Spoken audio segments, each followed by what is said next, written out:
The Willowbrook Wildlife Center was donated to the DuPage County Forest Preserve in 1956. There's not a lot of wildlife rehab centers in northeastern or northern Illinois at all, and this is one of the few that is actually county run. As this area has developed and the neighborhoods have grown and the development has increased, we found that we are interacting more and more with wildlife. It's coming closer to our doors, quite literally sometimes underneath the porch or in the attic. We want people to recognize the idea that these are our neighbors, these are animals that we live amongst. They're always going to be here. We are now going to be sharing this space with them. So we really want you to just understand and connect with the natural world that we have here in DuPage County and appreciate it.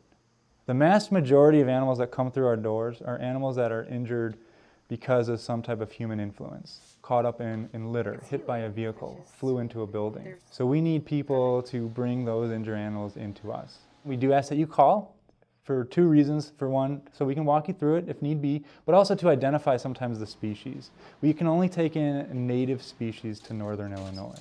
We align our mission with the mission of the DuPage County Forest Preserve, and that's to take care of the native wildlife and the native ecosystems, the native habitat in the area. If you found an injured animal, put it into a shoebox, have a towel, possibly even have a heating pad if you can. You bring it into us as soon as you possibly can, and then what we'll do is if it is a wild native species that does need further care, we'll bring it into what we call our triage area. Our vet clinicians will go ahead and assess what kind of further care this animal needs. Sometimes it might just need a little bit of time to recover from maybe being stunned, and we can then release it back out into the wild. Other times it may need a little bit more intensive care. We'll check to see if there's any broken bones, if there's any bleeding that's obvious, or any deformities that we can see that are obvious. We also want to check to see if it seems like it's possibly dehydrated or really thin and unhealthy. And then from there, our medical staff will determine what the next process is. After they kind of start getting back onto their feet a little bit and getting a little bit more of their energy and more of their natural behaviors, we want to bring them out to our outdoor area where they can start to acclimate to the weather again. Then what we're able to do is we're able to take those animals and release them onto the Forest Preserve property where they can hopefully live out the rest of their lives. It's key that we give them an opportunity to be able to survive out into the wild. We don't want to just release an animal in hope. We really want to make sure that this animal is in a position where it's going to be successful. Our permanent residents are animals that are living here with us for most likely the duration of their life.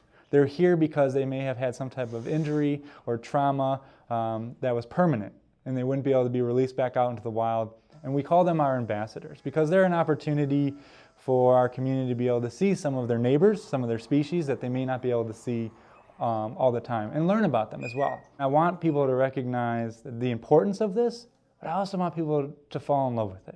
We need to have advocates out there that can speak for those who cannot speak for themselves. And in this case, especially with the Willowbrook Wildlife Center, it's going to be the animals, it's going to be the wildlife. They need to have advocates for them.